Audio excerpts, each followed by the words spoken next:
Écoutez, si vous voulez, on peut peut-être démarrer et ça fera arriver les retardataires, hein. Écoutez, je vais prendre la main juste 2 minutes. Déjà, bonjour à tous. Merci de participer comment de vous être connectés pour participer à ce webinaire dédié au cancer masculin. En tout cas, moi, je suis ravie de vous accueillir. Il est vrai que nous sommes davantage habitués à entendre parler de cancer du sein, de cancer du côlon, du col de l'utérus, pour lesquels il y a des campagnes de prévention, de vaccination, par exemple pour le cancer du col de l'utérus. Et en fait, justement, l'intérêt aujourd'hui, c'est de se dire, on parle peu ou on entend peu parler de cancer masculin et comment les études ont montré que les hommes, de manière générale, sont relativement moins bien suivis ou se font moins bien suivre par rapport à ces sujets-là, peut-être par méconnaissance et parce qu'ils sont moins sensibilisés au sujet. Mais en tout cas, ça nous semblait donc important de mettre l'accent sur ce sujet-là cette fin d'année et en novembre, on était sur ce fameux mois Movember hein, qui regroupe moustache et novembre. Donc vraiment le mois dédié à la santé des hommes. Et c'est dans ce cadre-là que moi je suis ravie d'accueillir d'une part Patricia Rigaud et son équipe de Cancer Consult,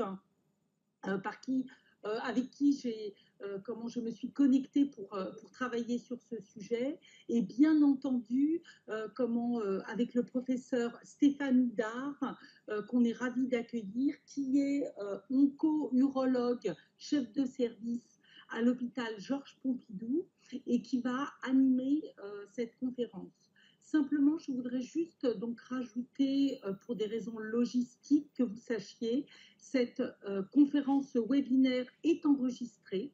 Donc, si vous ne souhaitez pas figurer sur l'enregistrement, surtout ne mettez pas votre caméra ni votre micro. Et n'hésitez pas à poser toutes vos questions dans le chat. Le dernier quart d'heure sera réservé à la réponse à vos questions. Et j'en profite pour remercier ceux qui ont envoyé leurs questions en avance via le petit formulaire anonyme. Et sachez que toutes vos questions ont été remontées au professeur. Voilà, écoutez, je vous souhaite à tous un très bon webinaire. Et Patricia, je vous laisse la parole avant le professeur. Merci. Merci Corinne, c'est Lauriane qui va introduire. D'accord. Alors Lauriane. Scientifique chez la D'accord. Bonjour à tous et effectivement, je suis ravie d'être parmi vous aujourd'hui. Donc rapidement, je vais vous présenter Cancer Consult. Donc Cancer Consult, c'est une plateforme digitale qui permet aux salariés des entreprises partenaires d'accéder à un second avis lorsqu'ils sont impactés par la maladie. Nous avons plus de 50 experts oncologues ou hématologues qui répondent en toute confidentialité et sécurité des données aux différentes questions. Une partie est également accessible au grand public avec de l'information médicale expertisée et validée en cancérologie. Donc Cancer Consult est partenaire de BNP Paribas et c'est dans ce cadre-là que nous partageons avec vous ce webinaire sur le dépistage des cancers de la prostate et des testicules. Et donc nous avons le plaisir d'accueillir, comme nous l'a dit Corinne, notre intervenant du jour, qui est le professeur Stéphane Houdard, chef de service d'oncologie médicale à l'hôpital européen Georges Pompidou. Le professeur Houdard est un expert reconnu dans les cancers urologiques, donc le rein, la prostate et la vessie, les essais cliniques et le développement précoce des médicaments, avec plus de 440 publications sur ce sujet. Il est également très actif dans la recherche en urologie et il est membre de plusieurs sociétés savantes et groupes coopérateurs. Et donc je vous remercie tous d'être présents aujourd'hui et sans plus tarder, je laisse la parole au professeur Houdard. Merci beaucoup pour cette introduction élogieuse. Donc moi, je vais vous partager le diaporama. Est-ce que vous le voyez tous? Oui. Vous le voyez? Écoutez, très bien. Donc, alors d'abord, donc les hommes par rapport aux femmes sont en bien meilleure santé, font très attention à leur hygiène, etc. Donc, bon, alors, pourquoi faire cette réunion aujourd'hui? Mais vous avez raison, c'est vrai que les hommes sont les parents pauvres, notamment des dépistages de cancers génito-urinaires par rapport aux femmes qui ont des consultations chez le gynéco pratiquement tous les ans. Et c'est vrai que les hommes n'ont pas l'habitude d'aller voir leur urologue pour dépister âge leur prostate, si je puis dire. Et c'est bien dommage parce que du coup, souvent on diagnostique malheureusement tardivement ces pathologies. Et on va également voir en fait ce qui concerne les cancers du testicule. Donc je vais vous parler de ces deux pathologies-là, en sachant qu'il y a une organisation en France d'un diagnostic précoce concernant la prostate, qui n'est pas le cas pour l'instant pour les testicules. Donc voilà, moi je suis à l'hôpital européen Georges Pompidou, à côté de la Tour Eiffel, et c'est vrai que je suis très investi dans les cancers urologiques au quotidien. Alors, voilà en fait mon hôpital, avec notamment la partie recherche au Cordelier à Paris, rue de l'École de médecine. Et donc, on fait partie d'une plateforme de recherche au quotidien, notamment via un groupe Carpet. Alors, le cancer de la prostate est notamment November. Donc, en novembre, vous avez peut-être vu des gens avec des moustaches. Donc, vous vous disant, tiens, c'est bizarre, mon collègue de bureau, je ne sais pas, dans la rue, porte des moustaches. C'était pour, en fait, faire valoir le côté, en fait, j'allais dire, puissance, entre guillemets, de la testostérone, hein, qui impacte notamment la prostate au quotidien et qui peut générer un cancer de la prostate qui est visible ici sur la partie droite de la diapositive avec une tumeur qui est en périphérie de la prostate. Là, vous avez la vessie qui est incurvée, donc en marron, et puis cette boule en fait orangée qui correspond à la prostate qui entoure en fait l'urètre. Et lorsqu'on a une tumeur, eh bien, ça peut avoir un impact notamment sur les vases urinaires et entraîner des symptômes. Alors, le cancer de la prostate, c'est malheureusement un cancer assez fréquent, hein, c'est 24% des cancers masculins. Ça devient le premier cancer en fréquence chez l'homme. Et l'âge médian au diagnostic, c'est aux alentours de 64-65 ans. Et c'est la première cause de décès par cancer chez l'homme. Vous voyez que malgré tout, on a fait des progrès entre 1990 et 2015 et qu'on a largement progressé en termes de survie. On est passé 72% à 93%, c'est vraiment beaucoup mieux, mais c'est encore pas suffisant, si je puis dire. Et c'est un problème de santé publique parce qu'un homme de 100 ans aura 100% de chances d'avoir un cancer de la prostate. Donc, c'est un cancer qui est lié à l'âge et malheureusement au vieillissement des organes. Alors, lorsqu'on regarde ici sur cette diapositive l'incidence et la mortalité du cancer de la prostate, on a démarré dans les années 90. Pourquoi? Parce qu'à ce moment-là, on a découvert en fait un marqueur sanguin qu'on appelle le PSA, pour prostate spécifique antigène, qui a pu être dosé dans le sang chez des hommes.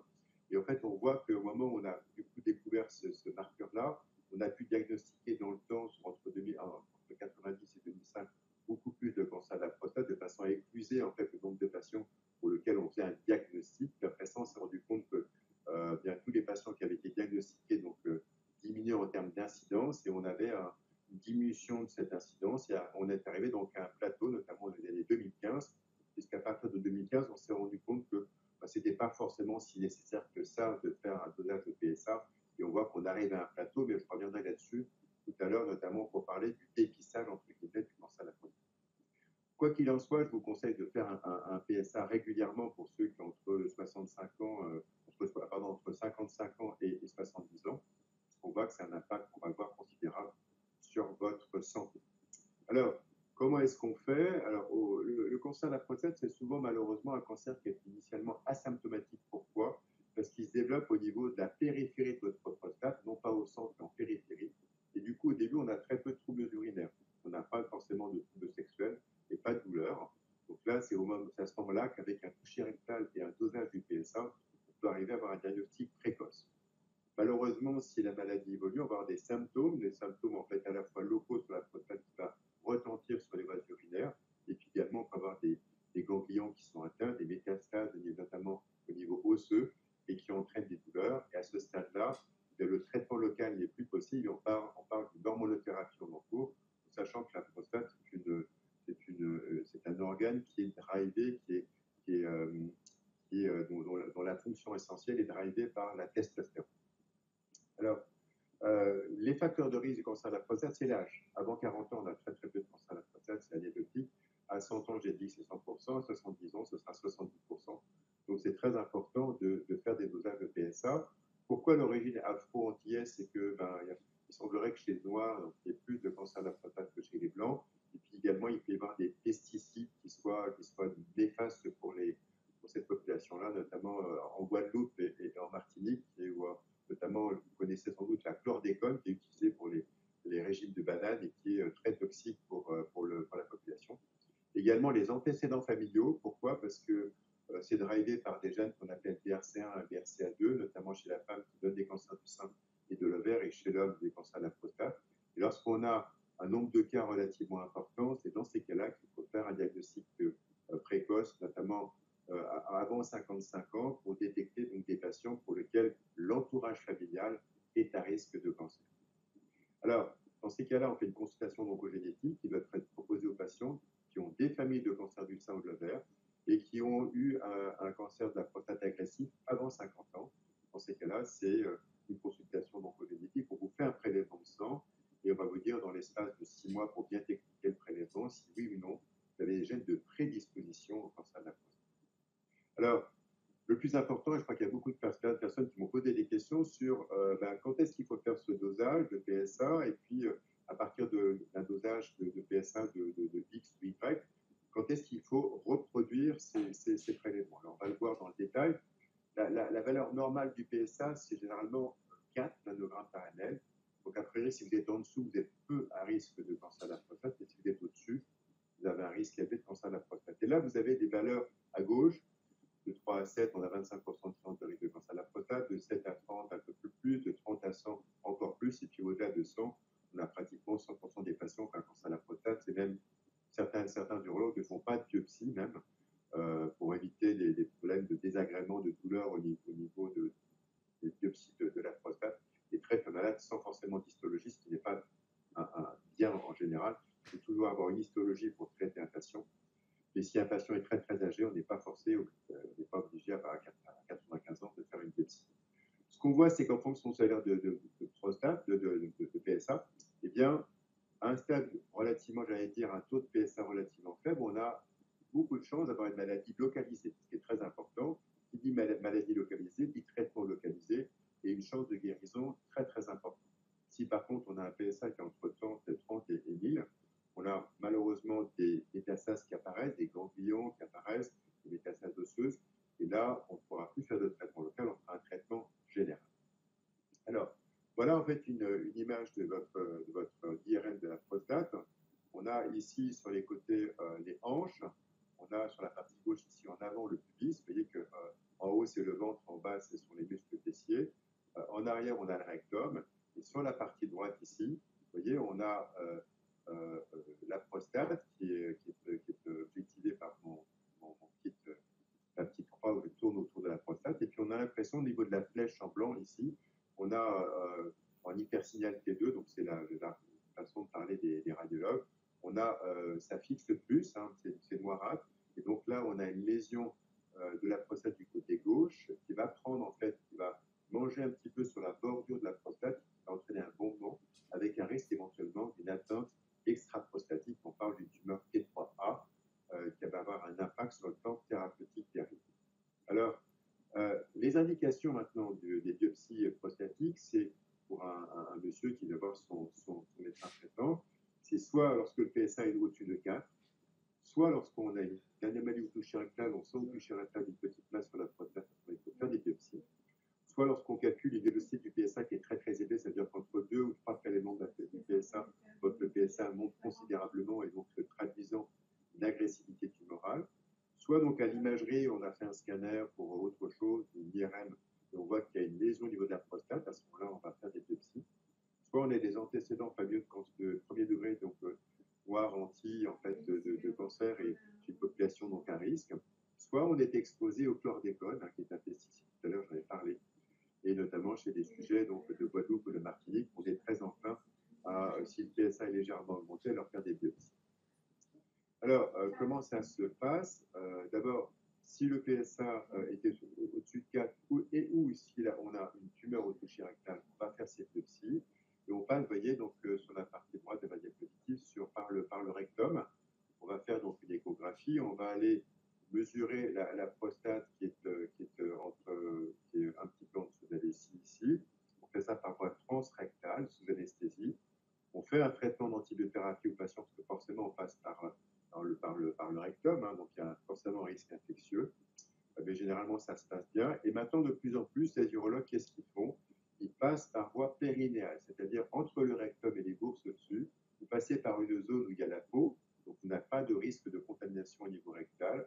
C'est malgré tout plus douloureux pour le patient. Il n'y a pas besoin d'antibiotiques. Mais souvent, le patient décrit des douleurs plus importantes. Donc, on propose au patient les deux voies et c'est à lui de choisir.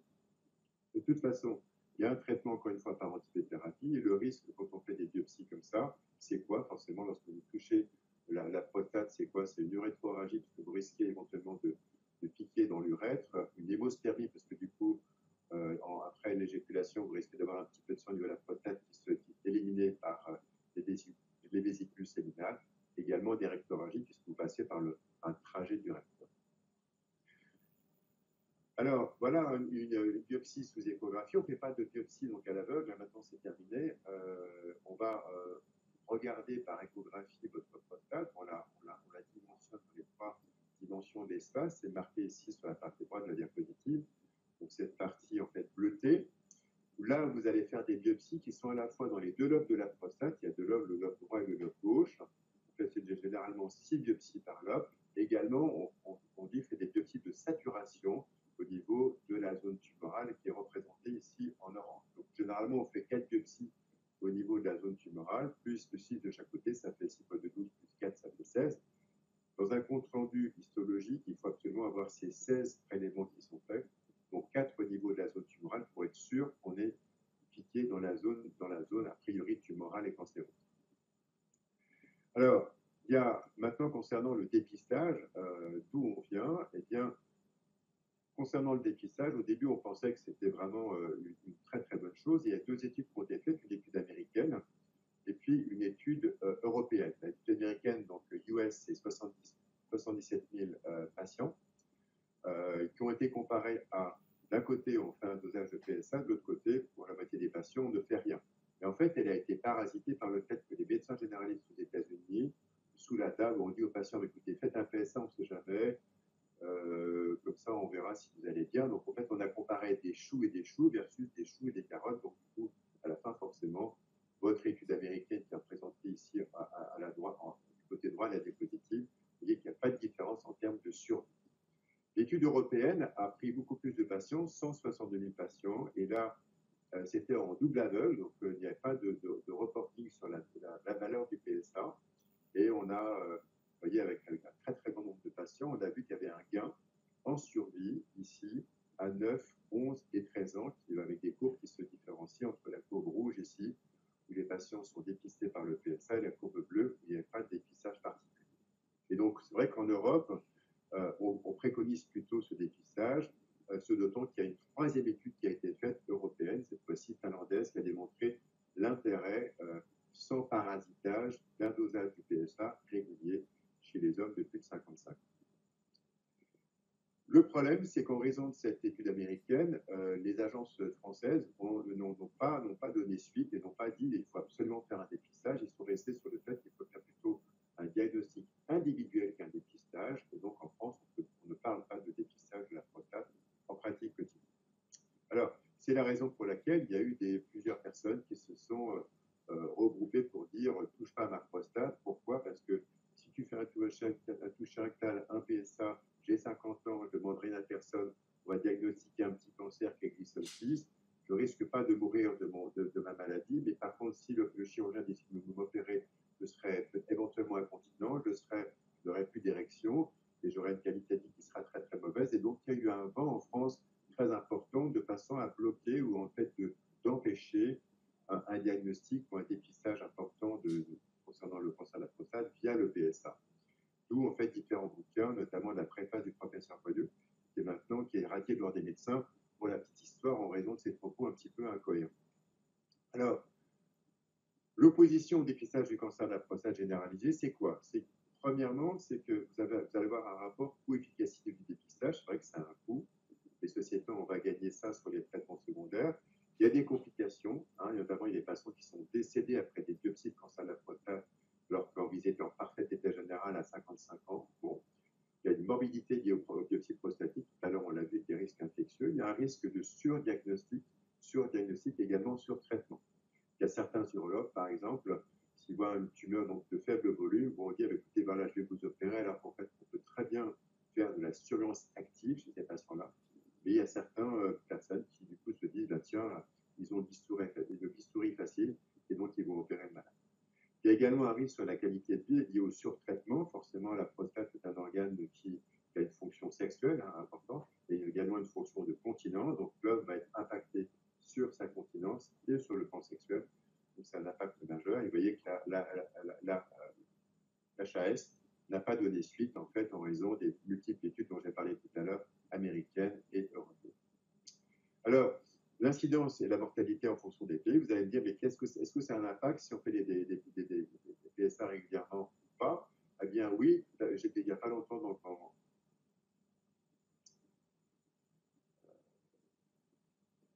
en Égypte, où j'ai fait pendant 2 jours des consultations donc avancées là-bas, je ne voyais que des patients qui avaient un cancer de la prostate métastatique avancé, puisque là-bas, il n'y a pas de PSA systématique. Vous voyez, en fait, si je prends en bas, les pays en bas du côté gauche de la diapositive, notamment je prends l'Estonie, la Libye, la Slovéquie, etc., ils ne font pas de dépistage. Vous voyez qu'en fait, l'incidence est très importante et la mortalité multipliée par 5, alors que pour la France, eh bien, la France est située ici. Eh bien, la France fait des diagnostics relativement précoces et on voit qu'en faisant un dosage de PSA précoce, eh bien, on peut arriver à anticiper et à traiter localement la maladie qui n'a pas encore, n'est pas encore partie à distance de l'organe prostate. Alors, le cancer de la prostate, donc il y a le CCAFU, c'est l'organe en fait des services d'urologie donc au niveau français, donc les urologues se sont réunis et on dit, ben voilà, en contrepartie, ne touche pas ma prostate, ne pas passer à côté d'un doigt au diagnostic. Hein. Je dirais, toucher un câble, ça coûte 1,50 €. Hein. C'est un doigtier donc, pour examiner le patient, c'est pas grand-chose. Et puis de cela, on peut diagnostiquer ou non une pathologie prostatique en plus du PSA. Et c'est vrai que ça ne coûte pas cher par rapport notamment à la mammographie ou au col utérin. Alors, l'incidence sur les stades métastatiques de l'effet du dépistage, si vous prenez le cancer du sein, donc on dépiste ça depuis très très longtemps avec des mammographies.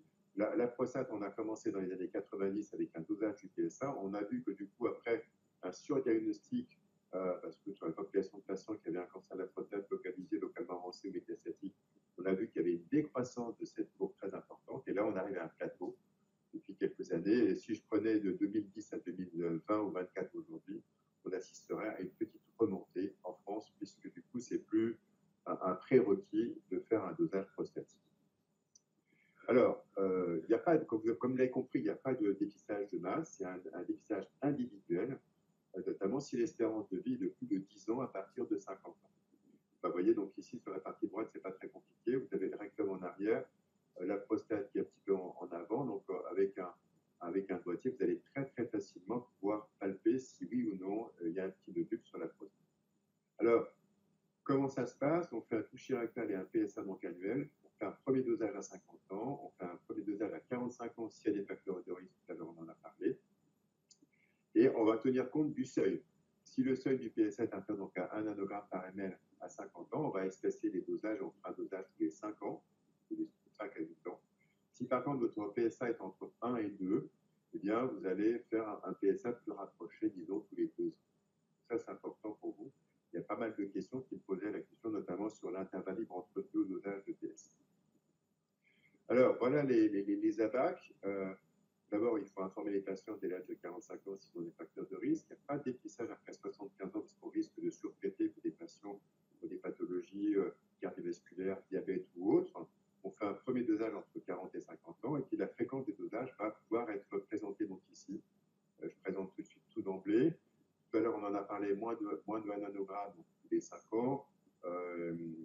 Si le patient a moins de 1 nanogramme à 60 ans, et ben, on peut se poser la question de savoir si on va faire des PSA secondairement. Il y a très très peu de chances que ce patient-là ait un cancer de la prostate secondairement. En tout cas, ça correspond à 50% de la population. Vous voyez que ici, en fonction de l'âge et des ABAC du PSA, on ne va pas rentrer dans les détails, mais sachez que votre urologue doit savoir, doit connaître ses ABAC, et en fonction de votre âge, de la valeur du PSA, va vous dire je vous revois dans 2 ans, je vous revois dans 5 ans, etc., etc. Donc, les populations risques, ça correspond à 50% de ces populations-là. Je suis désolée pour ce bizarre, je me permets juste de vous interrompre. Est-ce que vous pouvez préciser ce que c'est un ABAC, s'il vous plaît? Ben, une ABAC, si vous voulez, c'est en abscisse et en ordonnée, en ordonnée, vous avez l'âge, en abscisse, vous avez la valeur du PSA. En fonction de ça, en fonction de l'âge et du PSA, vous avez donc ce qu'on appelle une DAVAC, et donc qui vous dira à quel moment refaire votre PSA. Ça vous paraît clair? Oui, merci. Ok.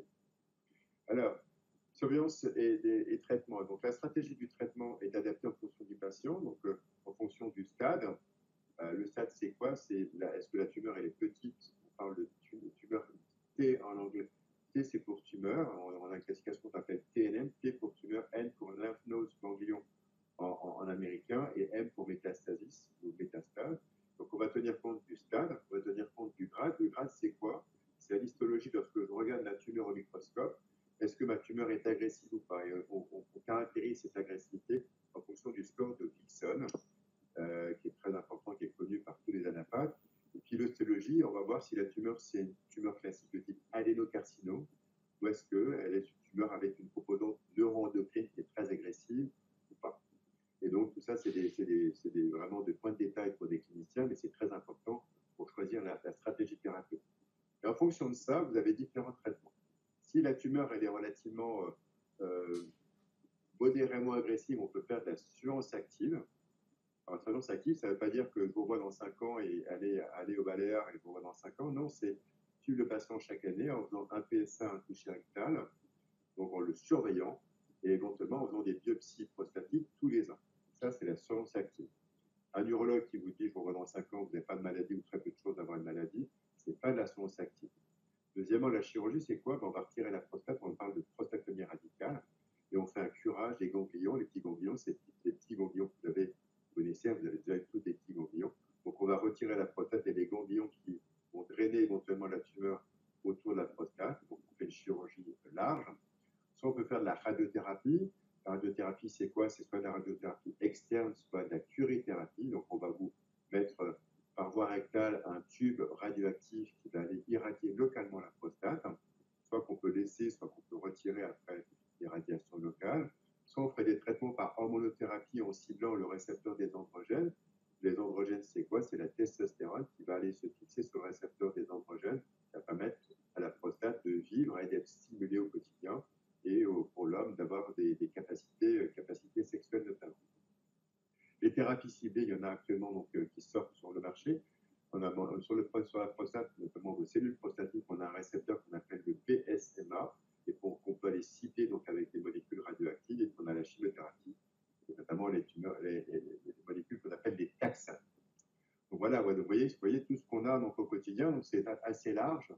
Et encore une fois, pour la prostate, ce n'est pas un dépistage, c'est un diagnostic précoce, toucher rectal, PSA, à partir de 50 ans, 45 ans de les facteurs de risque. Et puis l'urologue doit vous expliquer quelle est votre pathologie et quels sont les traitements possibles. Et on peut très bien soigner une maladie prostatique sans avoir à recourir à tous ces traitements qui sont expliqués ici. Hein. La surveillance active est peut-être possible chez un patient qui a une maladie de faible agressivité. Alors, si vous me permettez, je vais passer au cancer du testicule, parce que c'est malheureusement un peu le parent pauvre chez l'homme. Hein. Alors, chez l'enfant, vous savez que chez l'enfant, dans les écoles, on lui parle systématiquement des testicules régulièrement, ils se demandent pourquoi du reste. C'est pour savoir, notamment chez l'enfant, si les bourses descendent bien, si les testicules descendent bien dans les bourses, parce que le testicule doit être à une température inférieure à la température du corps qui est à 37 degrés. Pourquoi? Parce que s'il est à 37 degrés, il risque de se cancériser. C'est la raison pour laquelle les enfants, encore une fois, on leur parle systématiquement les testicules entre 7 et 15. Sur la partie droite, vous avez ce cordon ici avec cette tumeur qu'on a coupée en deux, hein, qui correspond à un testicule. Et le testicule, c'est... alors, on n'a pas de cancer des testicules. On a un cancer du testicule. C'est extrêmement rare d'avoir un cancer sur les deux testicules. Alors ça, vraiment, c'est la malchance. Je pense que c'est rarissime. Donc, retenez plutôt que c'est un cancer du testicule droit ou du testicule gauche. C'est une tumeur maligne qui se développe sur les organes sexuels masculins qui sont responsables de la production de spermatozoïdes et des hormones sexuelles mâles. Donc, c'est vraiment très important. Et la bonne nouvelle, c'est que le cancer du testicule, eh bien, c'est extrêmement bien curable. Donc, surtout, n'hésitez pas à aller voir votre urologue, votre médecin généraliste. Vous palpez quelque chose sous la douche en vous lavant, vous sentez qu'il y a un testicule qui est un petit peu gros, plutôt que de mettre la tête sous l'oreiller, allez voir votre médecin généraliste pour en parler. Il y en l'un qui a eu ce cancer du testicule, vous le connaissez, c'est Lance Armstrong, hein, qui a été du reste contrôlé positivement à plusieurs reprises. Est-ce que c'est le dopage qui a entraîné le cancer du testicule ou l'inverse? Je ne sais pas. En tout cas, c'est vrai qu'il prenait des très fortes doses de testostérone, qui ne sont pas forcément très bons pour la partie de sphère génitale chez l'homme. Et donc, il a créé une fondation après son cancer de testicule et beaucoup d'argent, notamment aux États-Unis, sont dépensés pour la recherche sur la pathologie testiculaire. Alors, l'épidémiologie, c'est un cancer qui est relativement fréquent chez les hommes, hein, chez les hommes jeunes. Il y a en fait deux groupes d'hommes. Hein. Il y a les hommes de 20 ans et les hommes de 50 ans. L'âge médian, c'est 36 ans, mais retenez qu'il y a deux catégories, 18-20 ans et puis 50 ans. L'incidence en France, en 2018, il n'y a pas de chiffre plus récent, c'est 2800 nouveaux cas, grosso modo. La survie donc, est très, très améliorée. Hein. On est pratiquement à plus de 90% de survie à 5 ans. Alors, vous me direz, ce n'est pas encore suffisant. Et l'incidence mondiale est en train de doubler. Pourquoi? Sans doute par l'alimentation, peut-être le manque de sport, les toxines, etc. Et que l'incidence croît, notamment aux États-Unis, avec une incidence qui est 5 fois plus élevée chez les Blancs, chez les Noirs. Et aux États-Unis, c'est multiplié par 2 en l'espace de 40 ans. Donc, c'est vraiment important à prendre en compte. Alors, les prédispositions et les facteurs de risque, tout à l'heure, j'en ai parlé. C'est ce qu'on appelle la cryptorchidie. C'est qu'un enfant, par exemple, qui s'est testicule, qui s'est descendu pas bien, le chirurgien va descendre en péropératoire le testicule qui est resté peut-être au niveau du pelvis, voire au niveau abdominal, ce qui est encore pire. Donc, il descend les testicules pour les mettre dans les bourses. Mais malgré tout, lorsqu'on fait ça, le testicule a chauffé pendant un certain nombre d'années et ça multiplie le risque par 12, voire à 48. Donc, du coup, c'est très important pour nos enfants, pour vos enfants, de palper les bourses pour savoir si les testicules sont bien descendus dans les bourses. La deuxième chose, c'est l'atrophie testiculaire. Lorsqu'on a une infection, notamment une orchite tourdienne, lorsqu'on a ce qu'on appelle un syndrome de Klinefelter, qui est relativement rare, ou des tumeurs médiastiennes, des testis qui ne sont pas descendus, qui sont restés au niveau du médiastin, donc au niveau des poumons. Là, c'est encore pire, c'est des tumeurs qui sont extrêmement donc agressives. Et puis, il y a deux pathologies qui sont plus à risque, notamment les enfants qui ont des trisomies 21, les infections non VIH. Là, il faut trouver les testicules systématiquement. Alors, c'est une maladie grave, mais la bonne nouvelle, c'est qu'un diagnostic précoce, un traitement donc adapté, améliore considérablement les chances de guérison. Et donc, le truc à dire pour vous, donc les femmes le font systématiquement pour les seins, vous palpez les seins donc, sous la douche. Ben, messieurs, palpez-vous les testicules sous la douche pour vérifier qu'il n'y ait pas un ovule qui apparaît précocement. Les symptômes, c'est quoi? Comme je l'ai dit, c'est une grosseur ou une induration sur un testicule, c'est une douleur, hein, c'est relativement rare, c'est rarement peu douloureux, ou plutôt une gêne qu'une douleur. C'est une sensation de lourdeur. Alors, moi, j'ai vu des cas de patients arriver avec des cancers du testicule qui faisaient 10 à 14 cm. Hein, donc, à ce moment-là, on peut demander la psychologie du patient. Bon. On peut également avoir un œdème du scrotum, un changement de taille ou de la consistance d'un testicule. Enfin, dès que vous voyez qu'un testicule n'est pas très normal, vous le montrez donc à votre clinicien, médecin, urologue ou confrère. Alors, le dépistage du cancer du testicule, il n'y en a pas, malheureusement, donc en France. C'est l'autopalpation par vous-même. Le traitement, c'est pas compliqué. On retire le testicule, on appelle ça une orchidectomie, et on retire ça par voie haute plutôt que d'aller opérer par voie testiculaire en périphérie, ça on ne le fait jamais. On retire le cordon par voie haute, on ligature le cordon par voie inguinale, de façon à éviter qu'il y ait une sorte d'essaimage des cellules cancéreuses au niveau soit du testicule de la bourse par elle-même ou au niveau abdominal. Avant de faire cette chirurgie, on va doser des marqueurs sanguins qui sont assez pathognomoniques de ce cancer du testicule, qui sont l'alpha-fétoprotéine, l'HCG et les LDH. Les LDH, c'est un marqueur qui est le reflet de la masse tumorale en volume. Si j'ai un petit cancer du testicule, j'aurai des LDH qui sont faiblement élevés. Si j'ai un gros cancer du testicule, j'aurai des LDH qui seront au plafond. Alors, les éléments diagnostiques, c'est quoi? On va faire une échographie scrotale, une échographie abdominale. On va compléter forcément maintenant en 2024 par un scanner. On va concerner le sperme du patient s'il y a une chimiothérapie. On fait des sérologies parce qu'on a vu tout à l'heure qu'il y a des patients qui étaient à risque. Et on vérifie qu'il n'y ait pas de problème infectieux, notamment du syphilis associé. On va doser les marqueurs tumoraux. Donc ça, c'est très important pour savoir s'ils sont élevés ou pas en préopératoire. On le fait aussi également en post-opératoire. On fait également si le patient est métastatique, on va lui faire des épreuves fonctionnelles respiratoires pour le traiter notamment par chimiothérapie. On a une molécule de chimiothérapie qui est toxique pour les poumons, c'est la raison pour laquelle on fait des EFR. On peut faire un scanner notamment avec un marqueur qu'on appelle le FDG, notamment pour les séminomes, qui sont une forme de tumeur du testicule qui fixe ce facteur, donc ce glucose qui est marqué au fluor. Et enfin, on fait une IRM cérébrale si on voit qu'il y a des métastases supradiaphragmatiques, donc au-dessus du diaphragme, notamment au niveau pulmonaire ou médiastinal. Alors, le traitement, c'est pas compliqué, c'est la chirurgie. On retire le testicule par voie haute. On ne fait jamais de biopsie du testicule via la bourse. Ça, c'est vraiment une faute grave parce que vous allez essaimer donc, sur le trajet de la biopsie votre cancer du testicule sur les bourses. À ce moment-là, il faut retirer la bourse également.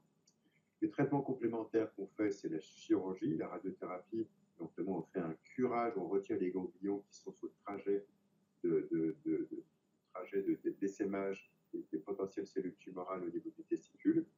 Et voilà ce qu'on peut faire au quotidien. Alors, pour finir, je crois que c'est ma dernière diapositive. Vous devez consulter le médecin généraliste, vous devez éventuellement consulter un neurologue. Pour vous, en tant qu'homme, ce n'est pas une sorte d'aberration d'aller voir un neurologue une fois par an ou tous les 2 ans.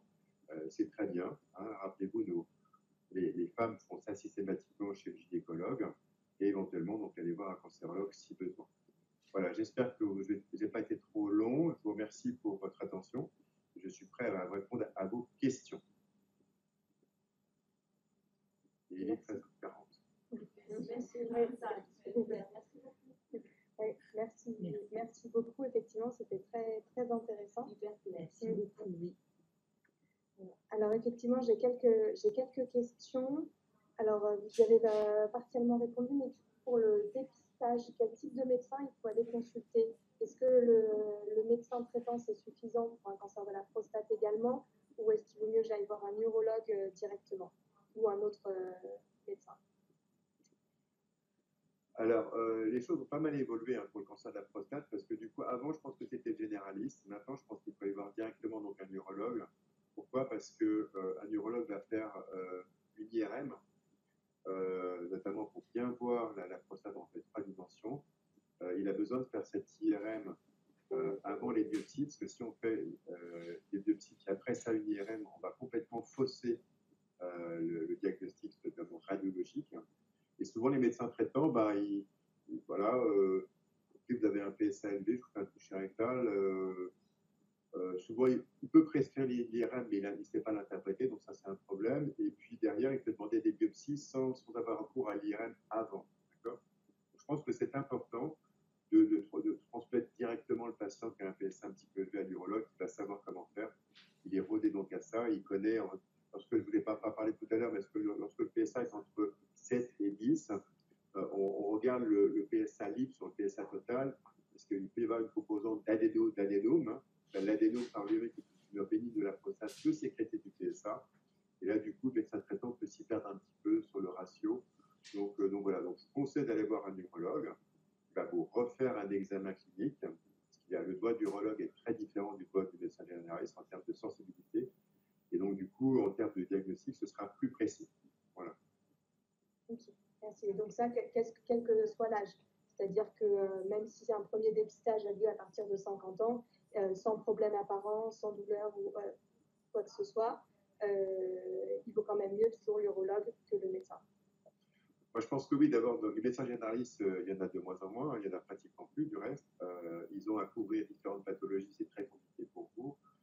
Si le patient sait qu'il a déjà une pathologie qui va faire intervenir au urologue, pourquoi perdre du temps dans les consultations, perdre de l'argent, tout ça. Donc je pense que ça vaut mieux le coup d'aller voir un urologue spécialisé. Tout à fait. Et est-ce que le toucher rectal, il peut être fait par le patient, comme l'autopalpation par les femmes pour le cancer du sein, ou c'est forcément un professionnel de santé? Non, un homme ne sera pas capable de. D'abord, il faut un peu contorsionniste pour faire un auto-toucher rectal.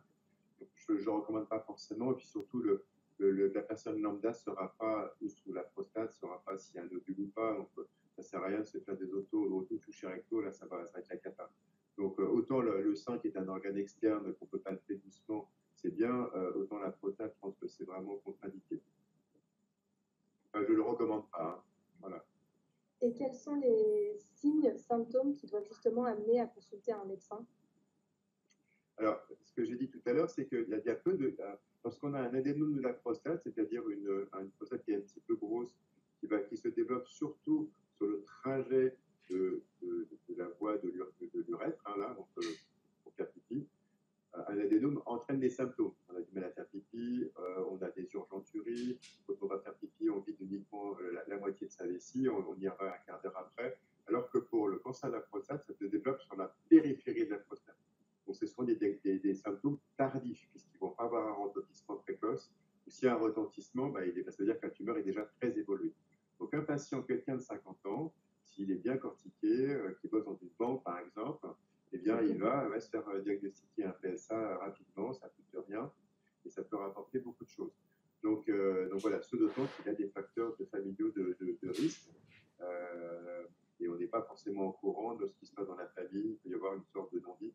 Donc, toujours demander à ses oncles, ses tantes, ses frères, ses sœurs qu'il en est.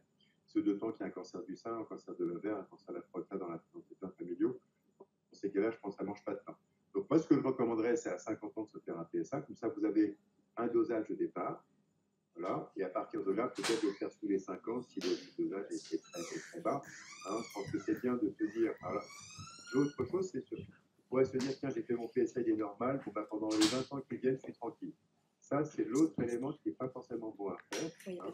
Il faut malgré tout, au cours des années, refaire un PSA peut-être tous les 5 ans, si on n'est pas à risque. Et par contre, tout à l'heure, comme on l'a vu sur les ABAC, c'est du ordonné avec un des PSA où on va vous donner quel moment refaire votre PSA. Et ça, c'est le rôle de l'urologue de le savoir. Il y a des publications en l'état. On n'a pas à le connaître par cœur. Et à ce moment-là, il faut faire ça. Est-ce que j'ai répondu à votre question? Oui, très bien, merci beaucoup. Et est-ce que les biopsies peuvent induire ou provoquer un cancer chez un patient sain? Ah non, c'est impossible. Non, les biopsies ne donnent pas de cancer, jusqu'à preuve du contraire. Non, les biopsies peuvent être source de complications. Tout à l'heure, on l'a vu, si on passe par voie rectale, on passe notamment par les selles. Donc, il faut que le patient soit plutôt, bien sûr, évacuer ses selles et un traitement par antibiotique. Et là, voilà, c'est possible, mais il y a toujours un risque. Hein. Moi, j'ai sur un patient qui est décédé de cancer de la prostate sur des biopsies. Bon, mais c'est extrêmement rare, hein, extrêmement rare. Maintenant, on fait des diagnostics via la voie périnéale, donc là, il n'y a plus de risque du tout. On donne des traitements antalgiques pour éviter donc, la douleur et ça se passe très bien. Voilà. Je pense que les biopsies sont à recommander, elles n'induisent pas un cancer. Merci. Et en termes d'hygiène de vie, qu'est-ce qui est un peu préconisé, une activité sportive, en termes d'alimentation, pour justement éviter les cancers? C'est une très bonne question. Alors, l'hygiène de vie, c'est déjà ne pas être gros. Pourquoi? Parce que quand on est gros, on a du cholestérol. Et ce cholestérol se transforme en testostérone. Le testostérone, c'est le fuel du cancer de la prostate. C'est la raison pour laquelle, quand un patient a un cancer de la prostate et métastatique, on le castre médicalement, on fait baisser sa testostérone le plus bas possible pour empêcher que ce testostérone alimente les cellules tumorales. Donc, un adulte, à partir de 55 ans, ça devrait être remboursé par la sécurité sociale, doit faire du sport, une activité physique, une marche, acheter un chien, faire des balades dans la forêt, voyez, pour essayer de garder une hygiène de vie qui soit bonne. Deuxièmement, en termes de diététique, c'est éviter de manger tout ce qui est trop gras, plutôt privilégier les poissons, prendre des huiles en fait insaturées. Et moi, au quotidien, pour mes patients qui ont un cancer de la prostate traité et qui, a priori, n'ont peu ou pas de chance de récidiver, je leur donne une ordonnance avec un régime méditerranéen, ce qu'on appelle le régime méditerranéen, qu'ils ont donc à suivre. Et également, ils peuvent prendre du jus de grenade ou des comprimés de grenade qui ont démontré un effet antitumoral au quotidien, et notamment par l'association ANAMACAP, qui est l'association française des patients en cancer de la prostate, qui recommandent ce type de traitement, parce que le jus de grenade, c'est un peu sucré, donc vous risquez d'entraîner un diabète, hein, donc vous n'aurez pas le cancer de la prostate, vous aurez le diabète. Là, si vous prenez des comprimés de grenade, et bien notamment du granit-safran, bien là, vous allez, ça c'est un effet antitumoral. Hein, les tomates aussi, c'est un effet antitumoral. Ça contient du lycopène, qui est un anticancéreux. Vous voyez, tout un régime spécifique qui fait que si vous avez une bonne hygiène de vie, que vous ne mangez pas trop de gras, que vous prenez ça, et qu'en plus vous prenez de la grenade ou ces médicaments anti-oxydants, si je puis dire, eh bien vous avez moins de chances d'avoir un cancer de la prostate. C'est vrai également. Ah non, ça. Pardon, allez-y. Non, c'est vrai également pour les femmes. Ouais. Et justement, est-ce que boire régulièrement de l'eau, ça aide à freiner le développement de cancer? Et est-ce qu'il vaut mieux aller régulièrement aux toilettes, même en cas d'envie, pour justement éviter, ou est-ce que ça n'a aucun rapport? Alors l'eau, non, rien à voir pour l'eau. Non, non. Rien à voir pour l'eau. Je ne parlerai pas d'autre chose, mais pour l'eau, c'est voilà.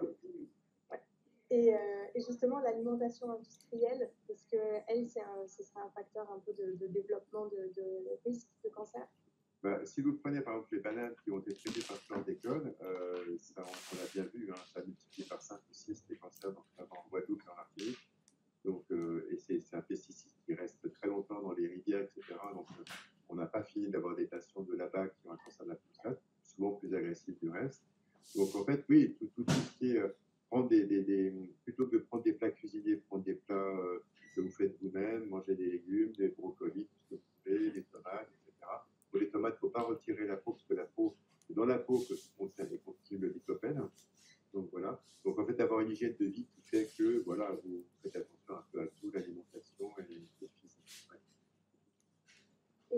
Et concernant justement la cigarette électronique, est-ce que ça est cancérigène? Est-ce qu'on a un recul sur l'incidence sur le cancer? Alors sur le cancer du poumon, oui, sur le cancer de la prostate, il n'y a rien du tout, il n'y a pas de corrélation. Donc ça, vous pouvez fumer comme vous voulez, mais vous aurez un cancer du poumon, un cancer ORL, une sténose des artères coronariennes, mais vous n'aurez pas de cancer de la prostate. Et sur les conservateurs dans la charcuterie, est-ce qu'il y a eu des études là-dessus? Est-ce qu'il y a un lien? Pas du tout. Non, non, je sais que dans le jambon, on met de l'eau pour essayer de faire en sorte que les tranches de jambon soient plus lourdes à acheter et de dépenser plus. Mais je ne crois pas qu'il y ait de relation. En tout cas, ça n'a pas été démontré. On peut démontrer tout et n'importe quoi, mais surtout retenez que cholestérol, testostérone. Voilà. Et est-ce qu'il y a un rapport entre la fréquence des rapports sexuels et le cancer de la prostate? Tout à l'heure, je voulais en parler, mais du coup, je me suis abstenu. Il y a certaines personnes qui disent que oui, donc il faut lire les bouquins de M. Frédéric Salman, qui disent que, a priori, si on a plus de rapports sexuels, a priori, on a peut-être moins de cancer de la prostate. Bon, tout ça, il y a du pour et du contre, je ne sais pas trop, donc je ne vais pas vous induire en erreur, mais il semblerait que vous avez plus de 17 rapports dans le mois, vous avez une diminution d'incidence de la prostate, donc je livre ça à votre sagacité. Et justement, comment persuader des hommes qui sont un peu réticents à aller réaliser un dépistage du cancer de la prostate? Est-ce que vous avez des conseils ou des arguments pour les encourager à effectuer cet examen? Ah bah oui, bien sûr. Moi, quand je vois des patients qui sont métastatiques, qui sont douloureux, pour lesquels on ne sait plus quoi faire comme traitement, alors qu'on aurait pu soit les opérer, soit les irradier, c'est le jour et la nuit. Hein. Donc, entre un traitement local qui est maintenant très bien conduit avec les robots, où la personne, au bout de 15 jours, donc, est sec à retrouver sa continence. Dans le cancer de la prostate, c'est la maladie localisée. La prostate, elle est entourée par ce qu'on appelle les bandelettes érectiles. Alors, c'est sûr que si on fait sauter ces bandes érectiles des deux côtés, le patient sera impuissant. Mais par contre, si on garde un côté de la prostate avec des bandelettes à droite ou à gauche, le patient va garder son côté potent en anglais, donc puissant, et avoir des érections. Donc, du coup, tout ça, c'est plus le diagnostic est précoce, plus la prostate pourra être retirée dans de bonnes conditions. La personne va garder sa capacité sexuelle et pourra vivre sans cette épée de Damoclès sur la tête qui touche en fait tout homme. Hein. Tout homme qui vieillit à 70 ans, il y a beaucoup de chances d'avoir un cancer de la prostate, qui est assez fréquent, peut-être plus fréquent chez la femme pour le cancer du sein. Donc du coup, voilà. Donc, ce qui est très important, c'est d'abord, ça permet de rassurer. Faites-vous un PSA, vous voyez s'il est normal. Déjà, vous pouvez vous dire que pendant 5 ans, tout va bien. Refaire un PSA 5 ans après, voir un urologue. ou dans un premier temps le médecin généraliste pour juste le dosage du PSA, l'urologue s'il y a un problème derrière. En tout cas, voilà, je pense que c'est pas compliqué. Ça permet à la personne de plus de 50 ans de se prendre en main et surtout de savoir que, comme pour un cancer du sein, si c'est pris précocement, le traitement est vraiment léger, si je puis dire. Et justement, dans quelle proportion va s'accroître le risque de développer un cancer de la prostate pour des jeunes garçons, par exemple, parce que si le père a eu un cancer à 49 ans, que le grand-père a eu un cancer également à 65 ans, et qu'il n'y en a pas en revanche du côté de la femme. S'il y a au moins deux cas de cancer de la prostate dans la famille, il faut faire une consultation d'oncogénétique pour rechercher en fait des gènes de prédisposition qui sont de gènes BRCA1, BRCA2, qui multiplient considérablement le risque de cancer de la prostate, du sein et de l'ovaire. Donc ça, c'est très très important, puisqu'en fait, en termes de stratégie thérapeutique, ça va complètement changer votre façon de suivre un patient. Un patient qui est BRCA1, BRCA2, à 45 ans, on lui fait un toucher rectal, etc., voire des IRM dans le temps, pour vérifier qu'on ne va pas voir un petit cancer apparaître. Si un petit cancer qui apparaît, on le traite et il sera indemne de pathologie. Ça, c'est très, très important. Malheureusement, ces gènes prédisposent. Il suffit qu'il y ait un gène qui est muté, il faut que le deuxième soit muté. Si le deuxième est muté, ça entraîne le cancer. On ne sait pas quand est-ce que l'événement va se produire, donc il faut surveiller ces patients dans le temps pour éviter que la tumeur apparaisse. Et en termes de probabilité de récidive, par exemple, si j'ai eu un cancer de la prostate à 49 ans, que j'ai eu une ablation totale et que j'avais une atteinte de la coque, quels sont mes risques de présenter une récidive de cancer de la prostate? Alors ça, ce sont des ABAC qu'on connaît bien. Alors il y a les ABAC pour le PSA, il y a les ABAC pour le patient qui a été opéré de la prostate. Il y a 3 éléments qu'on prend en compte. La taille de la tumeur, tout à l'heure j'en ai parlé, le T, la taille de la tumeur, le score de Gleason, histologie, microscope, est-ce que mon score de Gleason est très élevé ou pas? Et puis le PSA au départ, est-ce que mon PSA était en dessous de 10, à plus de 10 ou à plus de 20? Ces 3 éléments-là me permettent de prédire dans le temps le risque d'évolution métastatique ou de récidive biologique, en tout cas, après un traitement local. Une fois que le patient est opéré de la prostate, on va réussir par le PSA, que le PSA soit redescendu à 0 parce qu'il n'y a plus de prostate. C'est un marqueur qui est spécifique de la prostate. Donc, s'il n'y a plus d'organe, il n'y a plus de PSA.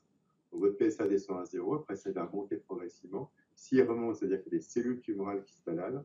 Et dans ce cas-là, il y a des traitements locaux qu'on peut donner qui sont très efficaces.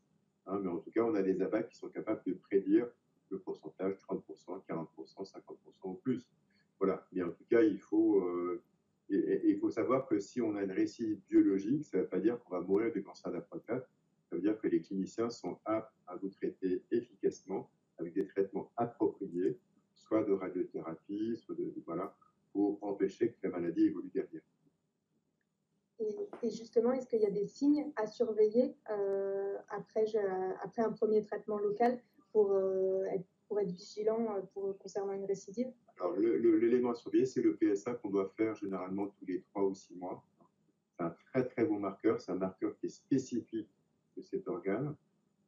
Si l'organe a disparu, c'est un très très bon marqueur. Si le patient a été opéré a été traité par radiothérapie, là c'est plus compliqué parce que la tumeur, l'organe est en place, et donc on peut avoir des oscillements du PSA dans le temps, on peut avoir des surinfections de la prostate, donc on ne sait plus très bien où on est. Donc dans ces cas-là, il faut qu'on ait, on dit que le seuil de progression, lorsqu'on a la tumeur en place et on est traité par radiothérapie, le seuil à partir du moment où on commence à engager une imagerie, des traitements, etc., est plus élevé que lorsque le patient est opéré par prostatectomie, où là, le seuil doit descendre à 0. Vous voyez ce que je veux dire? Donc voilà. Un patient qui a été opéré, s'il a un PSA à 0,2 après un post-opératoire, là, on considère qu'il y a une progression biologique. Si un patient a été traité par radiothérapie, on considère qu'il faut le nadir, c'est le chiffre le plus bas, plus 2, donc 2 quelque chose, pour entamer éventuellement une stratégie de traitement de récidive, et que le seuil est différent par rapport au traitement local initial. Mais là, on rentre dans les détails. Donc, le message à faire passer, c'est PSA tous les 3 à 6 mois, quoi qu'il arrive. D'accord, merci. Et est-ce que vous avez un chiffre ou pas de moyenne sur en combien d'années ont lieu les récidives des cancers de la prostate, ou est-ce que c'est vraiment très très varié?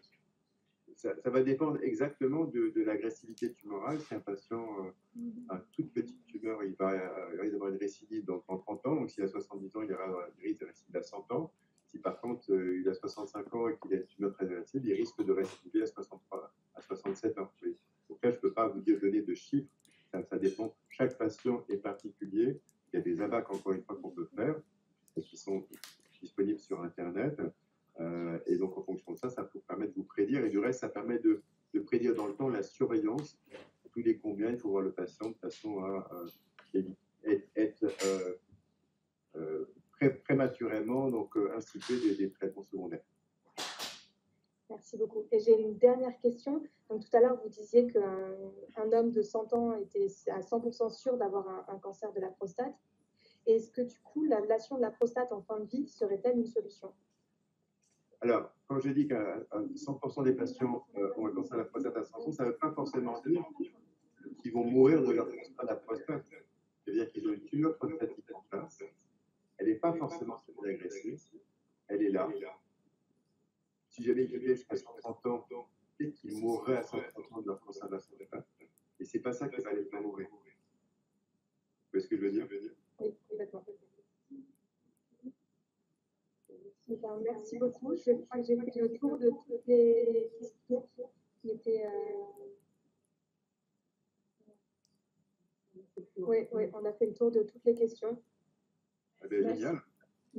Merci. Un grand merci, vraiment. Merci beaucoup, professeur. C'était vraiment très intéressant. En fait, d'ailleurs, ça a généré énormément de questions. Et merci à tous pour votre participation à ce webinaire. J'espère que vous y avez trouvé les réponses que vous attendiez et que ça va aider chacun à être plus vigilant et à se faire suivre, je dirais, voilà, de manière régulière pour éviter les complications. Alors, un petit complément, au mois November, à Pompidou, on a mis en place une journée prostate où en fait les gens pouvaient venir comme ça, entre deux rendez-vous, se faire un dosage du PSA, un toucher rectal, une échographie, et repartir chez eux. Donc en fait, pour essayer de développer vraiment, entre guillemets, un dépistage précoce. Et on a eu, je sais pas, 150 personnes et les gens sont très rassurés.